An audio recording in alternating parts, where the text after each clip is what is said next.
Will it show us how many people are joined? And we are live. I'd like to welcome everybody to the Let's Talk Fishing podcast. It is my distinct honor to have Chris McVay of Kickin Bass for Cystic Fibrosis. And he's also a heck of a stick.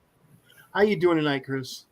Jay, we're doing good, man. I just want to thank you for having us, letting us come on and talk about fishing and really talk about our, give us a platform to talk about our event.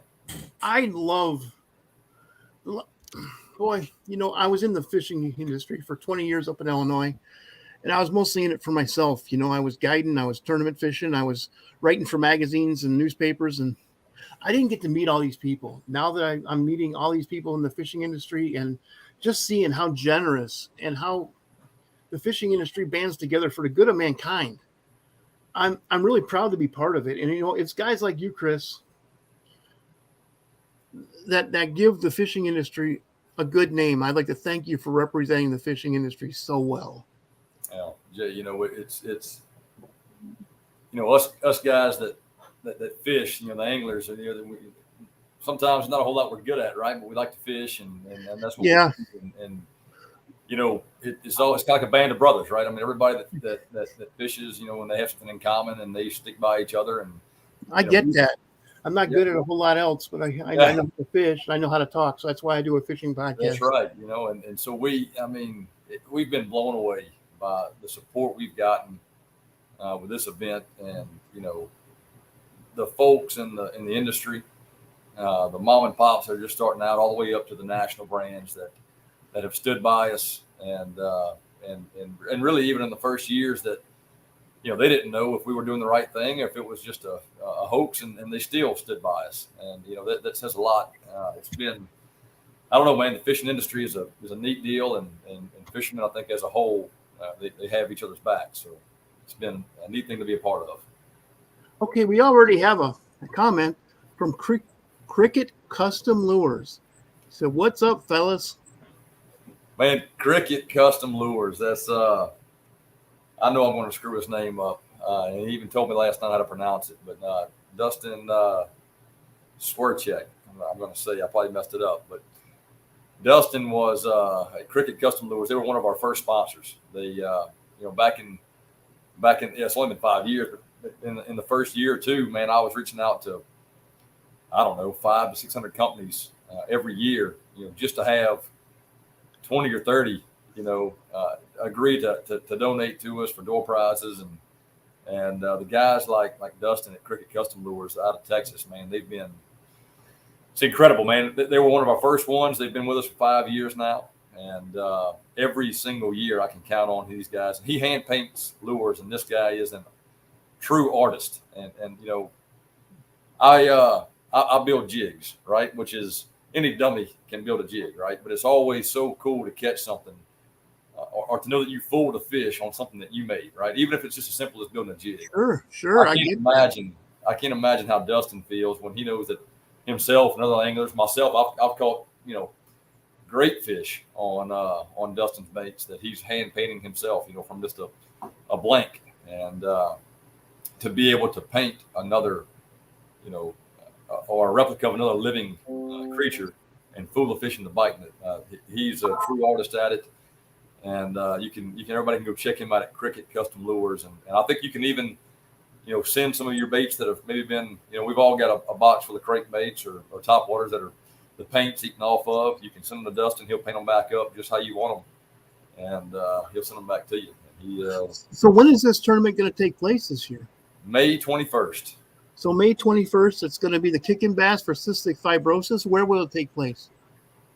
There's a little oxbow lake up just if you're familiar with Vidalia, Louisiana, or Faraday, Louisiana, just across the river from Natchez, on a lake called Lake St. John. Okay. It's a true oxbow. I guess it's a closed oxbow nowadays. Up in the river, and mine goes up there. Yeah. Yeah, it's kind of like matter of fact, if you watch MLF, I think 2 or 3 years ago MLF fished it. MLF also fished Bruin, and that's right. So at the same time they fished Bruin, they fished Horseshoe Lake, they fished St. John. I think Wheeler ended up winning it on a fairly good spawn bite there again in St. John. So he wrecked them. And, yeah. and a little place called Harmon's in the back of St. John. There's a lot of people that would like to forget about that, but yeah, it's a cool lake, man. It's not a huge lake, and really the tournament. Our first year we had, I don't know, I think 20, 25 boats, and we were happy to have that. I called it a success if we had 10. Just if people just show up. I was just going to tell you that, for your first year of a tournament, in that's not around Houston or Dallas or. That's right. Not around one of the major metropolitan areas. That's not bad. Or not in Tennessee. Yeah. Yeah. Well, I'll be honest with you, Jay. I mean, really, man, I was tiptoeing in it. I have fished hundreds of tournaments, but I had never thrown one. And I say hundreds. I mean, it's not like I fished that. But what I'm getting at is I fished a pile of tournaments. Yeah, I get it. But I had never thrown one, right? And so, and even down here, you put one down here in the basin, and if you've got a reasonable payout, you're going to draw, 100 boats, 200 boats. And I really didn't want to do that my first year, not really knowing what I was doing, what I was up against.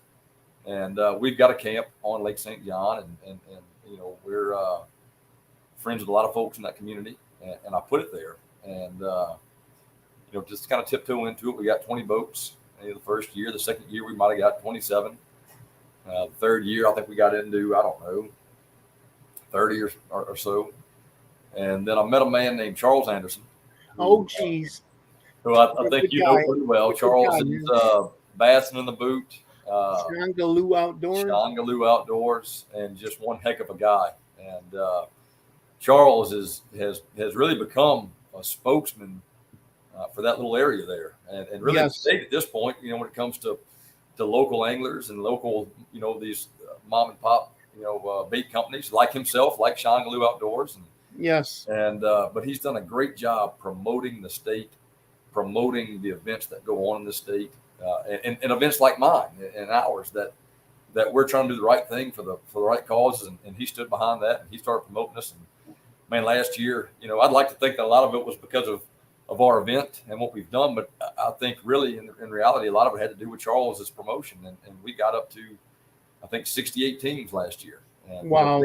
Lake St. John, that's about the extent of what that lake can support without everybody fishing on top of each other, man. And I know good and well that I could probably change lakes or even bring it down here to South Louisiana and increase it by double. But honestly, man, I've become loyal to this lake, and I think the community there looks forward to it every year. There's a lot of guys that look forward to it.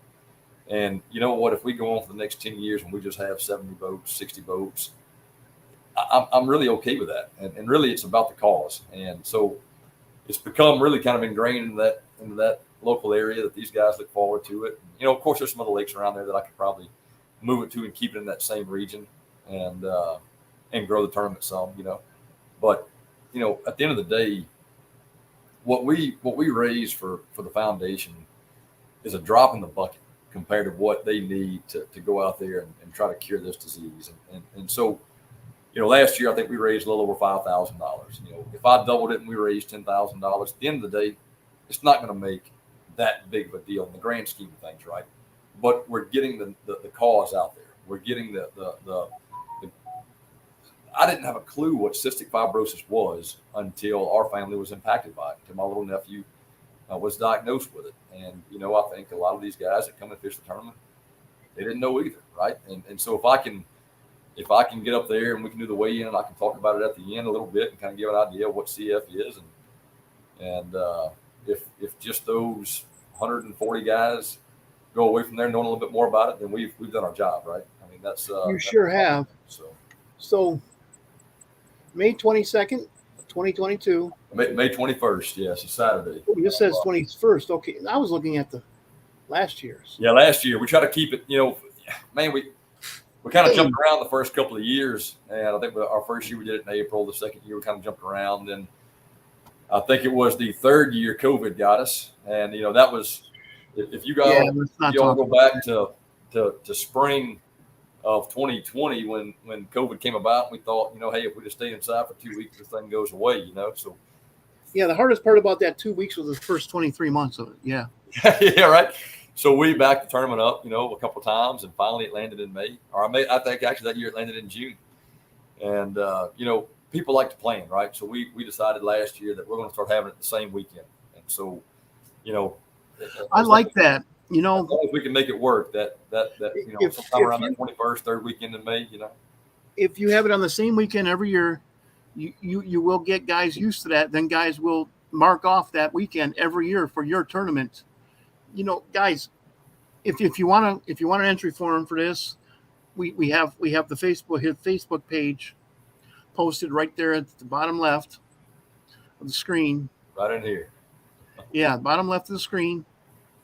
Just go on there. There's an entry form there that you can print out and send to them. There's also all the pertinent information about that. And so it's going to be May 21st. I see where Dustin commented. I nailed it, Dustin. I got lucky, man. I had it written down, and I forgot to bring it in here with me. So I got lucky when I nailed your last name. I see that comment. Yeah. So yeah, just go ahead, guys. Go to that website or go to that Facebook page. Check out all the information. There's a flyer on there. Make sure that you're looking at the 2022 flyer, because the 2021 flyer is at the very top of it pinned. So just go down a little bit and you will find it. It's not very far down. That's why I said May 21st. And actually it's May 22nd this year. Sorry about that. I got to get on our Facebook manager's butt. She needs to go in there and fix it for me. But yeah, I just wanted to point that out to you because. So on the homepage, it ought to show May 21st on the main flyer. I think probably if you go down the comments, it's got all the years prior that are still up there. But you can go through and scroll through pictures of previous events, and it's really been a neat deal, and we've got it in May, and really, I mean, it's a postponed bite, but the top water bite's starting to kick up, so that kind of opens that door for the anglers. St. John is really a really good top water lake, and a lot of the guys that do well in the tournament, they do well in that first hour or two, and May, end of May brings forward a good time for that. And so it's a good topwater bait. So wow, that's interesting. That's interesting. So fun lake are guys throwing like glide baits or? No, there's not a lot of glide bait fishing. St. John it's not a clear lake, but it's not a dirty lake. It's just kind of it's what I call pretty water. If you're familiar with the spillway, when you get that pretty water, that kind of the nice green looking. Throwing stuff like this. Yeah, whopper plopper. A little bit go to the bigger size. I forget bigger size. The 190, but the full size Zara spook, man. Spooks. Yeah, I love spooks. A chrome Zara spook or a bullfrog Zara spook is hard to beat there, and you can catch a good sack real quick. One thing I don't like about Zara spooks, even the big size, I have had bass put those down their throats. It's exciting. It's exciting, but the end of it. Yeah, on that lake, I've had them. I've had days, and a lot of the guys that fish up there can say the same thing, where they hit it too hard. Yes. They come up there, they hit it too hard, and they'll knock it away from them, 5 or 6 feet. And I've never seen a largemouth bass do that, but I've seen stripers do that, knock it right way up in the air. And, I have a tight line, and I see it happen. But, after years of using spooks, I've just learned, you keep your eyes closed. That's when I would guide. I would tell people when they want to learn how to top water, keep your eyes closed. And if you can't keep your eyes closed, I'm going to put a blindfold on you. Yeah, that's right. It's none of your business. None of your business what's going on with that lure. Yeah, St. John is a hit, thump, and the line go tight. Don't set the hook. That's right. St. John is a cypress tree and boat dock kind of lake. I love it, man. I'm used to fishing the spillway.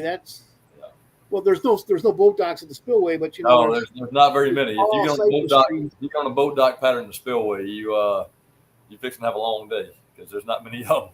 But on St. John, there's hundreds of them, and so you can get on that pattern.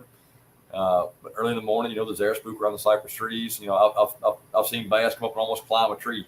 Just jumping out there and slamming into the side of the tree and falling off of it. It's just a really neat.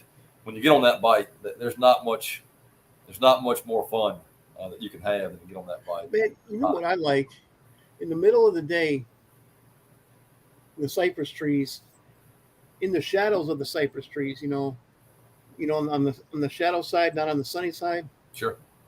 You just throw you a wacky worm over there, and I like using the Missile Baits 48. Yeah.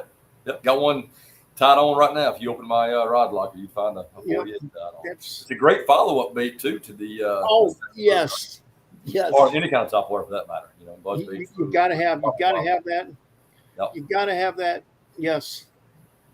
If you're going to be fishing the cypress trees, I think my favorite way to fish the cypress trees though is a big old nasty jig with the biggest damn piece of plastic I can put on the back of it. I want to move water, and I just want to just barely drag that thing through those knees, and I kind of get what I call the 65-year-old drunk in the morning move. Yeah. I need a drink. Right. There has been I can assure you there has been more money won on those lakes up there, St. John and Bruin and Concordia on a jig than there has been anything else, hands down. And there is some absolute sticks up there that if they get on that jig bite, man, you're in trouble. And just the way a bass hits the jig. Now I have to admit it though, I am no good at keeping a bass hooked on a jig, but I sure am good at getting them to try to eat it. Yeah. And I've sat there. You got to trim that weed guard a little bit, get that 45-degree angle on the weed guard. Well, being an outdoor communicator, I fished in the backs of, probably more boats than most of these professional co-anglers have. Fish because I get to choose who I want to fish with. Sure. As a member of the outdoor media, and those guys have all told me that. I don't know. I don't fish tournaments anymore. I quit fishing tournaments back in 2011. Now I just have fun, but still. Yeah. People that tell you that the type of jig doesn't matter, they're full of it. Everything from the hook size to the way that weed guard lays on the hook. If you get one that's sticking up off the hook, you're in trouble. There's just a million things. And I'm not a jig expert. I like to fish a jig, and I do. But there's a lot of guys that have mastered that art way better than I have. And there's a lot of sticks up there on Lake St. John, that area, that just they'll buy it. Tell you what, man, when people ask me, are those tournament pros, the guys who make their money doing it and doing nothing else, are they really as good as? And I told them, I said, some of those guys are freaking. They can take a 1-ounce jig, skip it 16 times, make it land within. They're the real deal, man. And the size of a quarter, they can land. Then they can do it again and again, and still hit that same quarter with 16 skips. Some of those guys are freaking amazing. Oh, there's a true difference. I mean, there is they are true professionals. One of my very, very good friends had the honor of fishing with Gerald Swindle as a co-angler. And he says that the guy was every bit as accurate in the last cast of the day as he was with the first cast of the day. Yeah. And I know guys like John Cruz who works out twice a day. Yep. And runs. How do you have the time, right, Jay? How do you have the time? The guy runs a tackle company. He has several kids, and he fishes the Bassmaster Elites. Yeah. And not only fishes, but he won one this year. Yeah. I have nothing but mad respect for the man. Yeah, I hear he's a great guy too. And who else I have respect for is you. You running this tournament. I think I love it to see. I stand behind you guys who run charity. I'm very, very active in Fishing for Autism and about 6 different veterans organizations. I just love standing behind you guys who are doing something for the good of mankind through my passion. Well, Jay, I'm gonna tell you, man. We my daughter is she'll be 5 in June, and so she was born on June 29th, and little Asher. So my wife is one of 3 girls, 3 sisters, and so her and her middle sister were pregnant at the same time. Matter of fact, we had the babies. I think it was. I'll probably get this wrong too, but within I think maybe 2 days apart, and so we had our daughter perfectly healthy.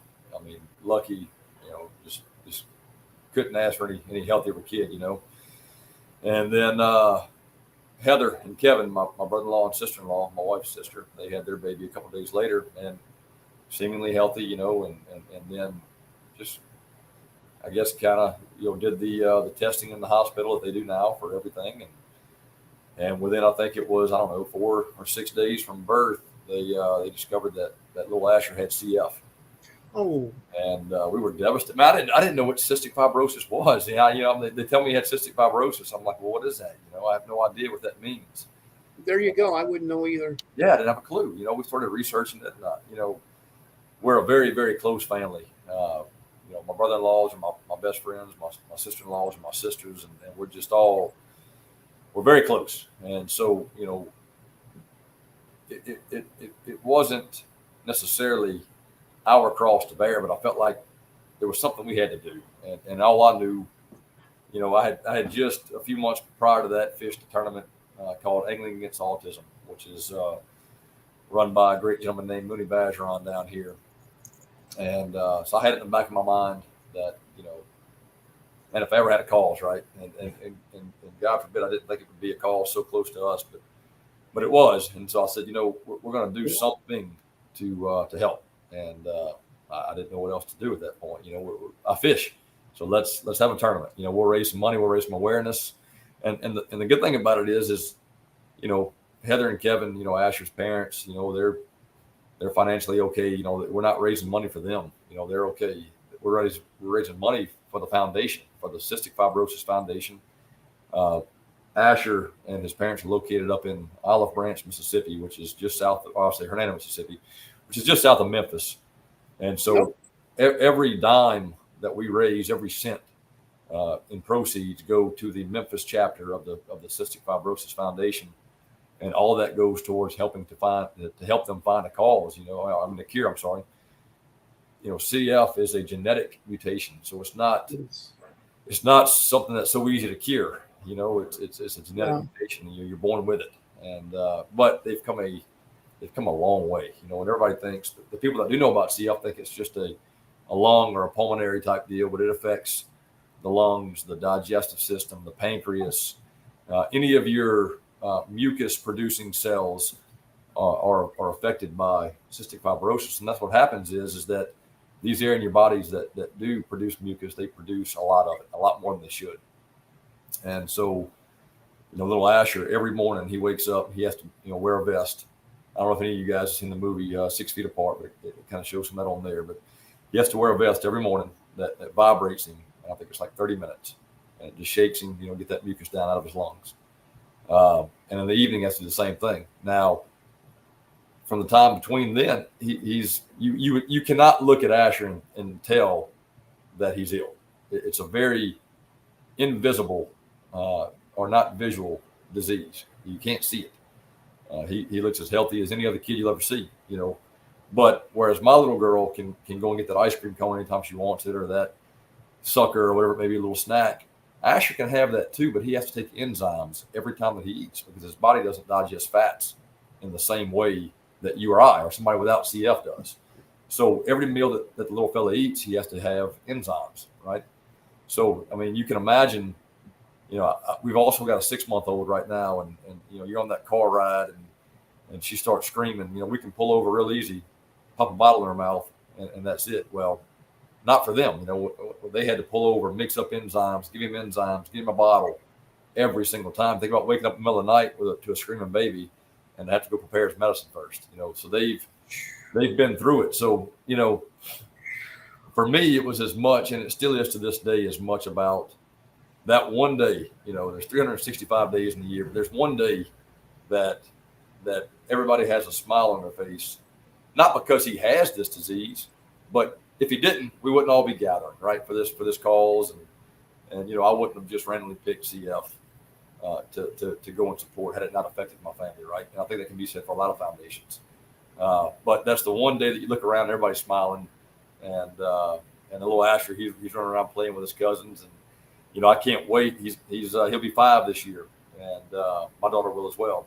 I can't wait. You give them another few years, and they'll be fishing this tournament, And man, I just think how cool it would be if 10, 12 years from now, if Asher and my daughter, Charlie, what if they're fishing this tournament together? How cool would that be? If they were a team. But there's just all these things, that bring this. It's a lot more to it than just, hey, we're going to raise some money and send it to the foundation. There's a lot to it, and like I said, we've been blessed, man, by the people that have stood behind us.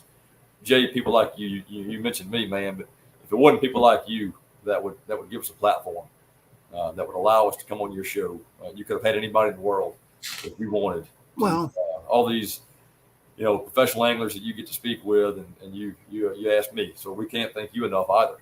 Well, thank you for saying that. But also I can't do this show without people like you. And you're a local boy. You're doing good for a cause, doing good for mankind, and that's it. It's an honor. It goes both ways. It's also an honor to have you on the show.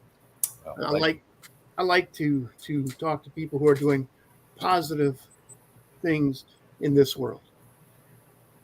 That's what I like. That's what I have a couple of rules on this show.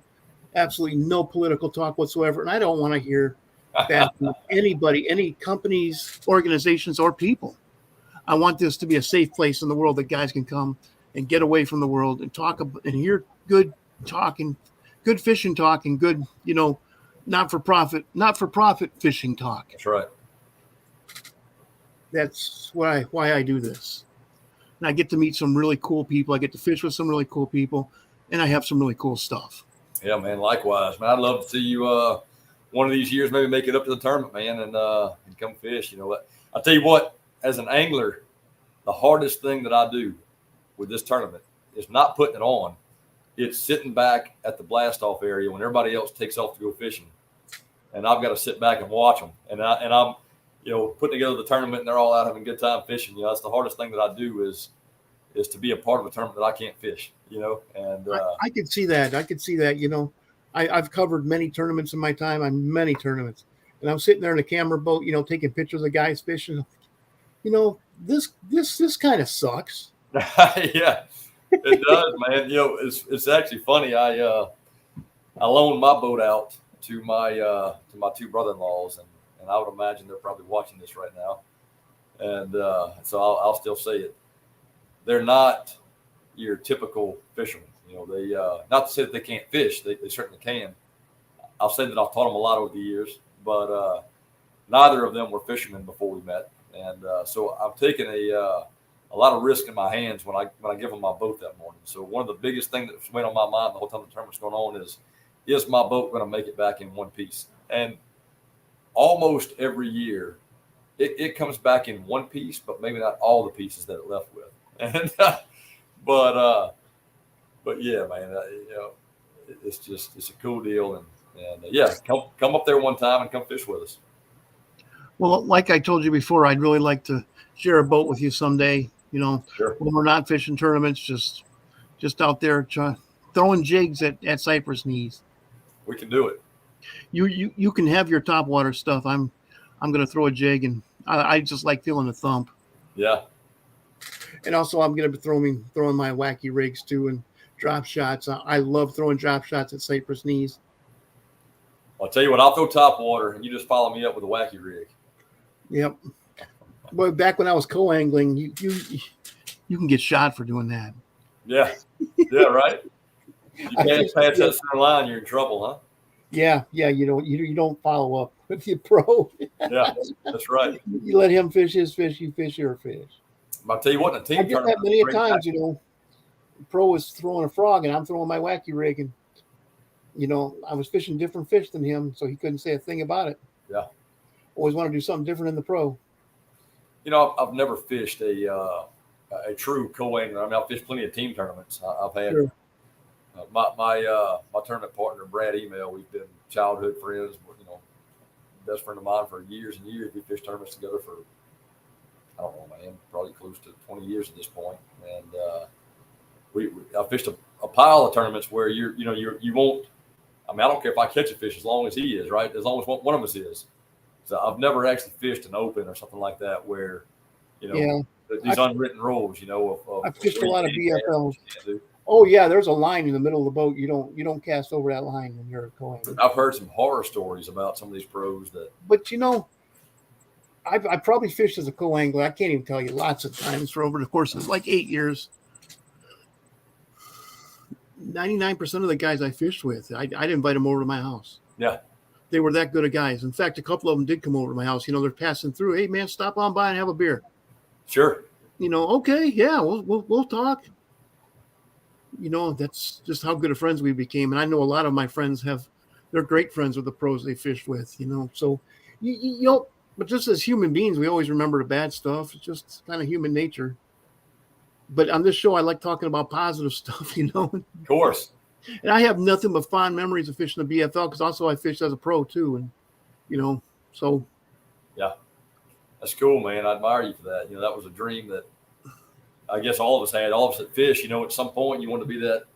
You watch, I can remember, man, as a kid, a little kid, everybody else was waking up and watching cartoons on Saturday mornings or Sunday mornings. And back in those days, I was waking up and watching TNN because Bill Dance or Orlando Wilson or Roland Martin, those guys were on. I was up north, so I was watching New Fisherman TV. Yeah, Al Linder and all those guys. Midwest Outdoors, which yeah, I was watching that as a boy. Then 10 years later, I was actually featured on Midwest Outdoors television. Oh.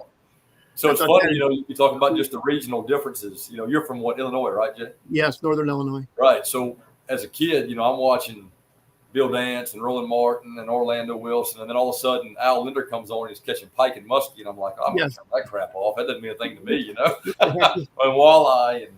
Well, but that just hit home for me because Dad Sure. and I, since I was a boy, I've been going up to Canada to catch those things, and also we caught them in northern Wisconsin, which is my dad's home state, and it just meant more to me to see that. And also I saw that at Midwest Outdoors.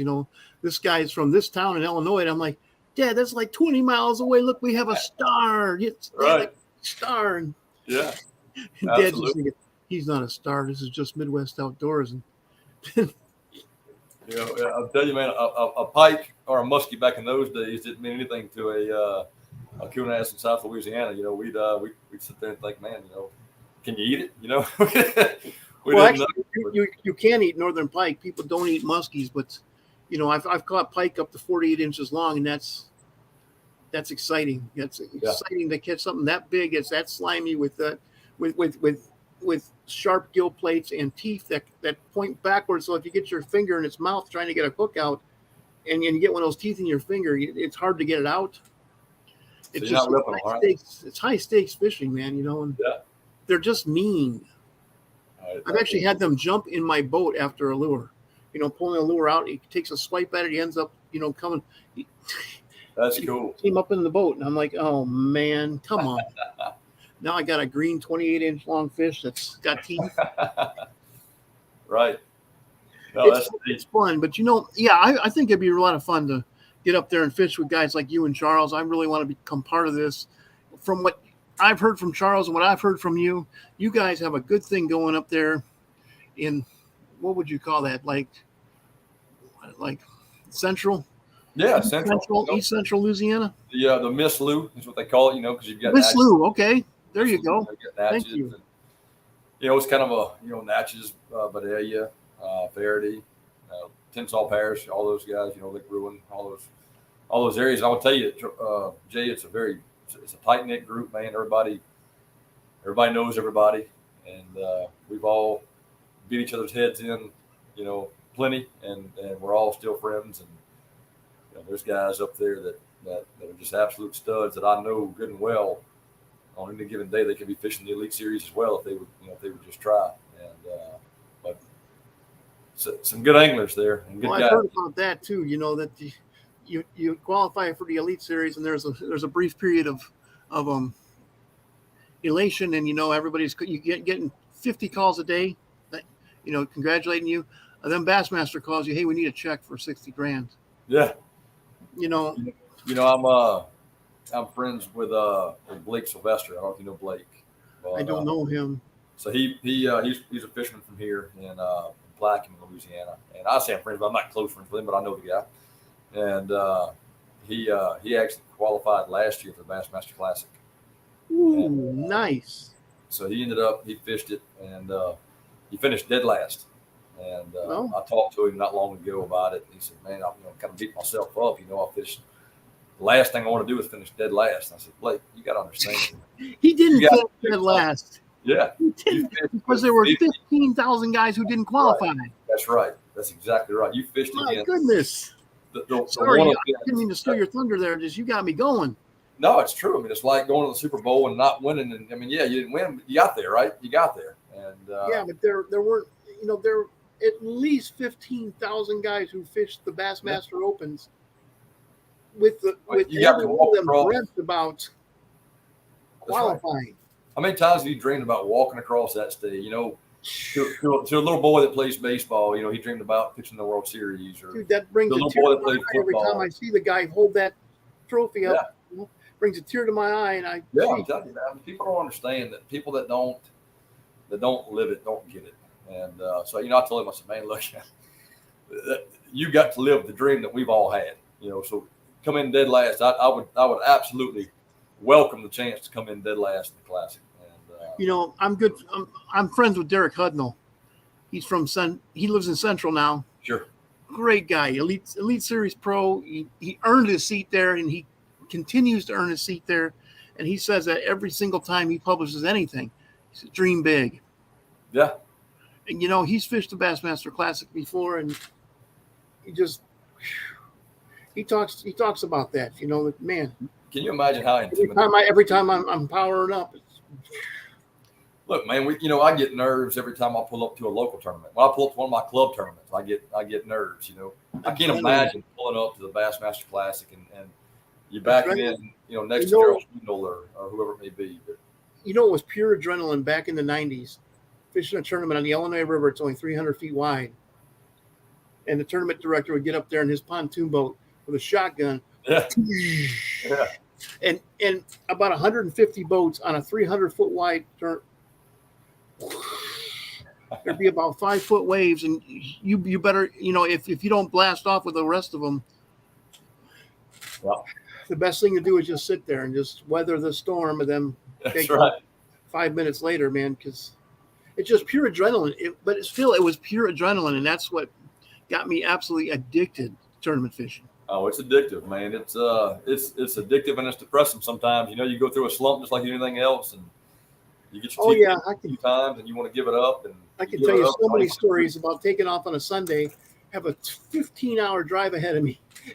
Yeah, I just spent $4,000 I don't have. Right. Of the family's money. Yeah.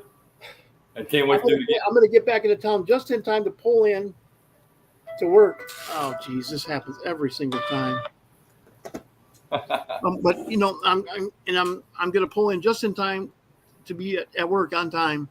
Yeah. Not having eaten since yesterday, and I don't have any money to eat. Right. I can't go home because I have to work. Yeah. Well, so how'd you do? Yeah, that's right. Don't talk to me till Wednesday. People don't understand the passion, and my wife puts up with it, but I'm still not sure she understands it. But, if you want to hear a great story about that, Boom Boom. Yeah, Fred Romanis. Fred Romanis was on my show about 2 weeks ago, and he told a story about that actually brought a tear to my eye. And I told him, Fred, I have done over 500 podcasts. I've been writing for over 20 years about the outdoors. And that is the coolest story I've ever heard. Yeah. He's like, really? No, I don't BS about that. I BS about a lot of things, but that's, man, he put it beautifully. I don't want to steal his thunder. So sure. Just scroll back in my YouTube channel, guys, and listen to Fred. Just one of the coolest stories. You'll understand why Fred is where he is after you look at your great angler, man. Fred doesn't get the credit he deserves, man. From Arkansas, from California, but he lives in Arkansas now. Yeah, and so he's like me, a transplant to the South. Yeah, he can certainly do that frog too, huh? He is a frog guy, right? He developed his own kind of frog. He developed his own frog, man. The guy is just great. Hey, I wanted to ask you, Chris, do you have any shout outs you'd want to do? Man, I got a list of shout outs. If you'd give me the please go ahead and do that. And I've actually got a list here that I'll go off of. But we've, like I said, man, in the early days, 5 years ago, we started out having to reach out to 500-600 companies just to get a few, and now it's become a lot easier because we got a following that like Cricket Custom Lures, Dustin, that was on here earlier, and what's, we've got national sponsors, and I'll go ahead and list those guys. Sure. Our guys are Black Label Tackle, which, if you guys know that's Mr. Cliff Pace, professional angler. Yes, another guy who qualified and won Bassmaster Classic. So to have Cliff Pace himself, these are hand carved lures, hand painted, that Cliff is making in his shop, and to have him, and I'm sure he gets hit up by who knows, 5 times a day at least. Right.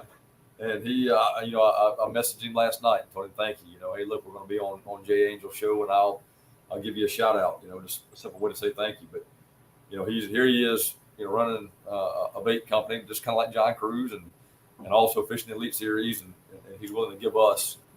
I think he gave us a few $100s with the baits, man. It's just been great. But boat buckle, IMMI. We've all got boat buckles on the back of our boats. Boat buckle has been with us since day one. The very first tournament I had, I gave out boat buckles as door prizes, and that was cool to me. They were our first national sponsor. Ardent Fishing, we all know about Ardent Fishing. Yes, we They do. donate every single year. Phoenix Rods. Phoenix sends us a couple rods every single year to give out as door prizes or raffle items. That's from Southern Louisiana, aren't they? No, I forget where Phoenix is, but no, they're not out of. They're national. To be honest with you, I'd be lying to you if I told you. But, how is that spelled? FPHENIX. Phoenix. Okay. They make incredible rods, man. They are light, sensitive. If you haven't fished with them, I recommend trying them. I've got some of my own personal Phoenix rods, and that's one way that I used to look at who am I going to ask for a donation. I'd go out in my tackle room or the boat and look at logos and think, all right, hey, there's one I'll ask. That's how I came across Phoenix. Sticker Mule, they give us stickers to affix to, K2 Coolers gives us a bunch of cups, the Yeti type, these type cups. We're all familiar with K2. And then Sticker Mule provides stickers with our logo on it that we affix to the cups and give out as door prizes. Bass Pro Shops, for I guess they've been with us for just about every year now. They donate like $500 worth of products to give out as door prizes and raffles. But and they all mean a lot to me. But the ones that really just hit me in the heart are the local mom and pops, like Dustin and Charles and some of these guys that are putting their own money. It's not a corporation. This is money that is coming from their small business, from their families, that they're donating to me, right? And guys like Michael Guillo at MG Handcrafted Leather that makes leather supplies. He makes beautiful leather works, knife sheets and gunslings or duck lanyards, wherever it may be. He always, for the last couple of years, has donated. Baudouin Baits out of, I think Baudouin is down out of the Zalmans. Cool story, man. Mr. Landon Baudouin, when he started his company, he was a college kid. And I was a college kid too. I remember when I was in college, I had nothing to give anybody.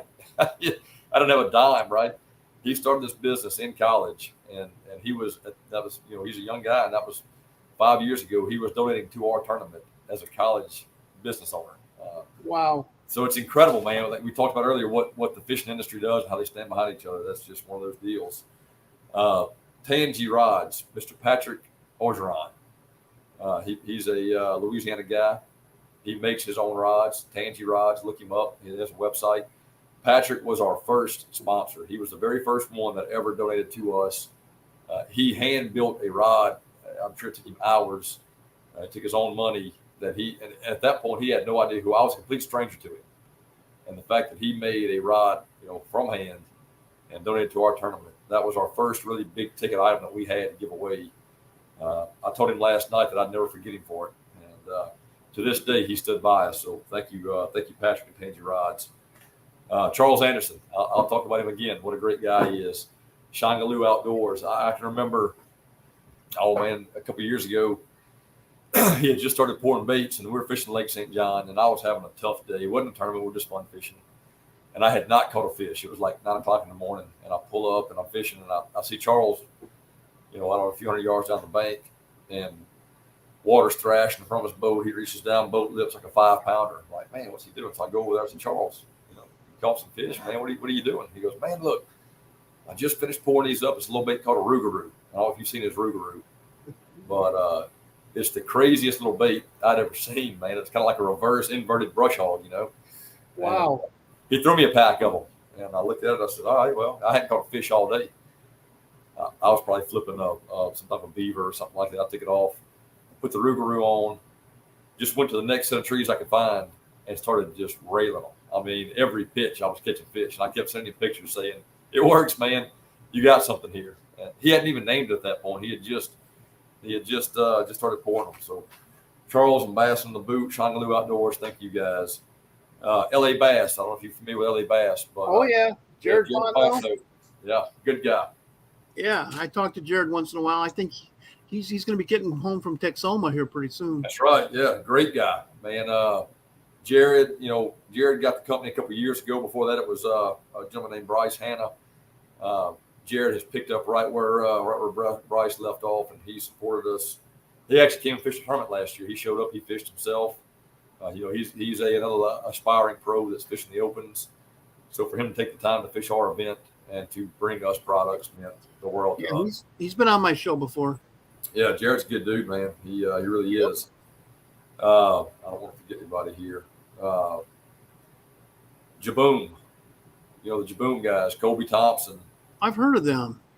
Yeah, man. They're Jaboom has really they're doing their own thing, and they're pouring plastics that are like nobody else's, and Jaboom has really they've got a huge following now. And matter of fact, right now in my garage, if you went and picked up my punching rod, I've got a Jaboom beaver balls on it right now. Just a neat concept they've come up with, and they absolutely catch fish. Y'all look up Jaboom; they're incredible. Veron's Meats, they supply the sausage for we cook all for the anglers every year. When they come in, they've got a pastelae or a fried fish or whatever. But Veron's Meats supplies the sausage. The Market's Groceries there in Vidalia and Faraday. The Duck's Nest, a little restaurant there on the lake, they give us a gift card every year. Brian's Marine. Bobby Bayou Blades, a gentleman named Mr. Robert Zullo. You talk about somebody putting some blood and sweat into a donation. He makes handmade knives. He forges them. He'll take a tire iron and make it into the most beautiful knife you've ever seen. He actually just made my nephew, Asher's older brother, his very first custom knife, and he does an incredible job making knives. Robert Zullo at Bobby Bayou Blades. He's got a YouTube channel. Y'all can go check him out. He'll show you how he makes them, and he does a fantastic job. Y'all look him up too. He's donating 2 knives to the tournament this year to be given away or raffled off. Goldman Marine right there in Faraday. Advanced Auto Glass. You talk about anglers, getting together to support a cause. The Dixie Bass Club, which is one of the bass clubs in the area, they allow us to use their scale. Mr. Robbie Buckles, they give us their scale every year to let us have it. We couldn't have a tournament without a scale, right? No, you can't. But there's a couple that are also pretty cool to us. Is Culture Creole. It's a buddy of mine. He actually lives across the street from me. Some of his seasoning, he makes seasoning and crawfish boil and fish fry. Culture Creole has a website. They do an outstanding job as well. But there's actually Anything Outdoors and the Gray Effect are 2 other foundations, much like ourselves, that Anything Outdoors is Mr. Jacob Heath.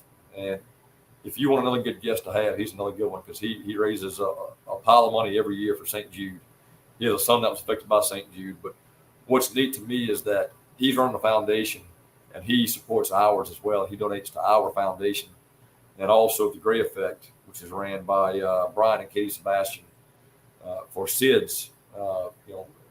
They were affected by SIDS. They lost a child, unfortunately, and they've got a foundation now that buys these owlet monitors for infants. And this year they donated quite a bit of products that they've got for their own foundation that they kind of took a step back from for the time being, and they donated a pile of products to us as well. So, it's just a neat industry. It's a neat pile of people, and we can't thank our sponsors enough for what they do for us. Our tournament would not be what it was or what it is without guys like you, Jay, that give us a platform, and these sponsors that, out of the kindness of their hearts, with no expectation of anything in return, that they donate to us. It's been great. Well, thank you. I'd like to thank you for coming on the show. I also like to thank everybody for tuning in to Let's Talk Fishing podcast with Chris McVay, talking about fishing for cystic fibrosis, the Kickin bass for cystic fibrosis. And with that, guys, have a great Easter weekend. Thank you.